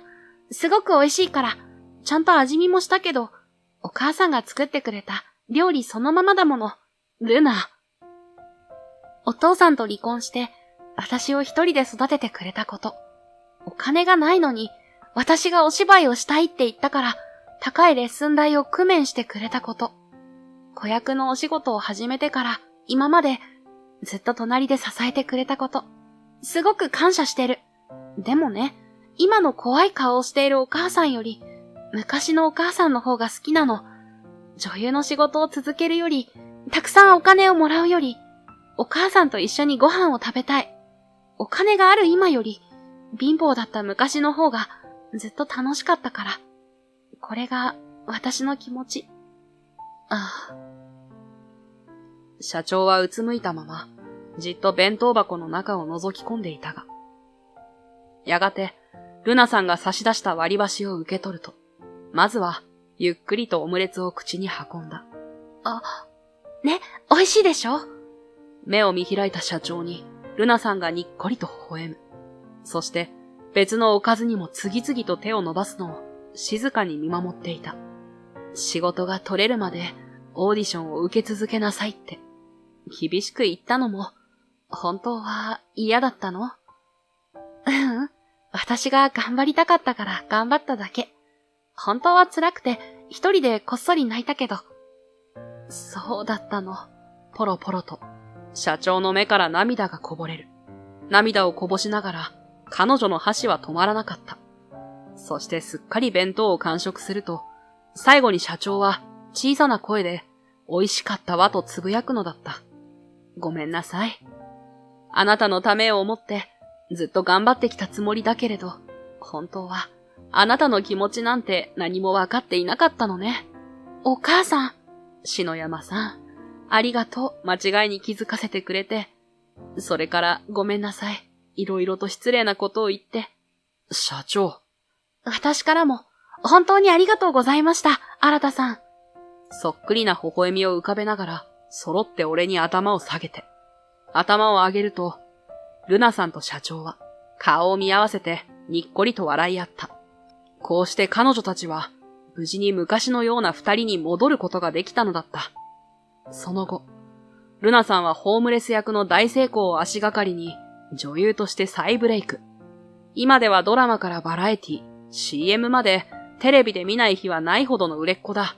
ちなみに、あれから週刊誌に熱愛記事は出ていない。社長がどんな手を使ったのかは不明だが、よかった、ルナさん。すごく生き生きしてるよ。あまりテレビに興味がなかった俺も、彼女が出る番組は欠かさず録画している。一日中クタクタになるまで弁当を作って、夜は録画した番組を見るのが、最近の疲れを癒す方法だ。ますます輝くほど綺麗になったルナさんは、どんな仕事も全力で頑張っている。その姿を見るのがすごく嬉しくて、やっぱり住む世界が違う人だと思ってしまう。よかった。ルナさんがちゃんと約束を守ってくれて。もう店には来ない。俺とルナさんは彼女が社長と和解した後、改めてそう約束した。また写真を撮られて、ルナさんの活躍を妨げられないように。それから3ヶ月の間、彼女は一度も姿を見せていない。それでいい。これからも、俺は画面の向こうから見守るだけで。そう思っていたのだが、突然会いたいと連絡してきたのは、ルナさんの方だった。ここは、限られた人しか知らない、会員制のお店なので、まず週刊誌の記者は入ってこれません。久々に再会したルナさんは、待ち合わせ場所のバーでにっこりと微笑んだ。やっぱり、すごく綺麗だ。ドレスアップした彼女の姿に、俺は思わず見惚れて立ち尽くした。あれからお母さんともたくさん話しました。少し喧嘩にもなったけど、ちゃんと仲直りできたんですよ。そうですか。それは良かったです。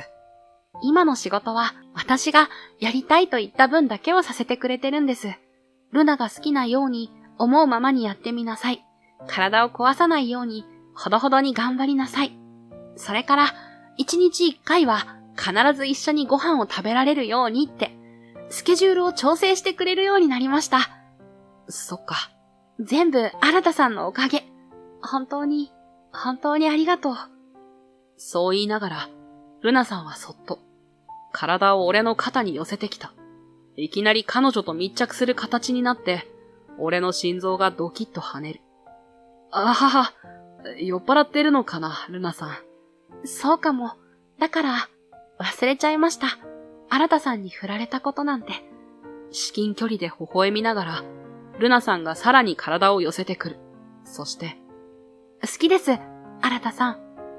ルナさん。また振られても、絶対諦めません。女優は根性が命なので。はは、本当に、何度だって告白されそうな気がした。ただし、それは俺が彼女の告白を断ったら。残念ながら、今日はしっかりと覚悟を決めてから来たのだった。俺もです。ルナさんが好きで、ずっと会いたくて仕方なかった。新さん。まるでスポットライトを浴びたように、ルナさんの顔がパーッと輝く。その瞬間、あまりにも愛しくなって、今度は俺から、彼女を強く抱きしめるのだった。それから、ルナさんは記者会見を開き、俺との交際を世間に公表した。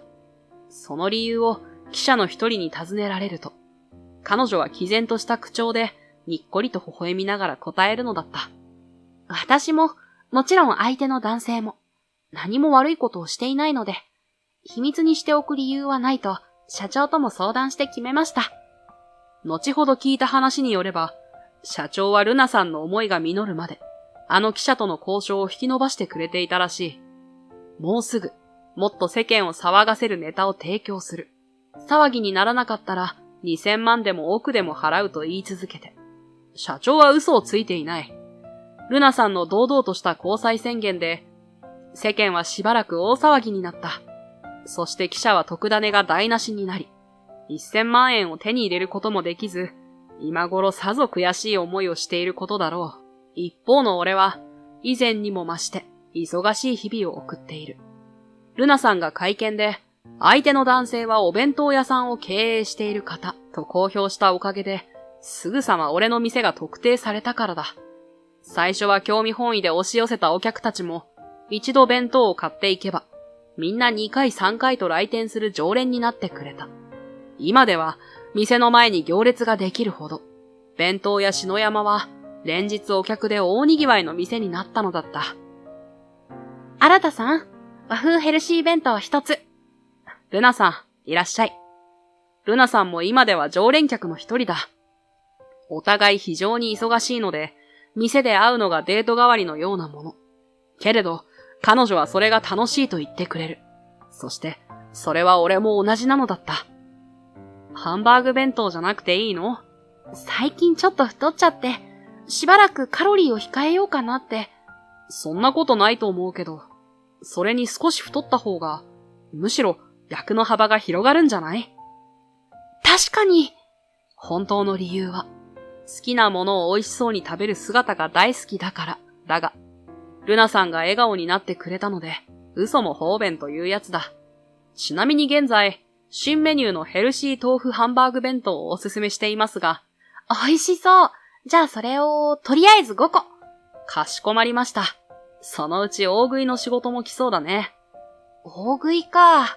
うん、得意かも。いっそ番組に逆オファーしちゃおうかな。その時は頑張るから応援してね。そう言ってにっこり笑うルナさんに、俺ももちろんと笑顔でうなずいた。だって俺は彼女の恋人で、そして世界で一番のファンなんだから。天国の両親に向けて俺は語りかける。二人が残してくれた店をちゃんと守ることができたと。それは父の味を再現しなければという思い込みから抜け出して、新たな経営の道を見つけ出すことができたからだった。ピンチを突破する鍵は、思っても見なかった場所に落ちているものだ。偶然の出会いから、俺とルナさんの両方が、ずっと抱えていた問題を解決できたように。そして、問題を解決したいと思っていなければ、それが鍵だと気づくことはできない。だから俺は、これからもたくさん悩んでいく。そして、最愛の人の力も借りながら、一つずつ着実に乗り越えていきたいと思っている。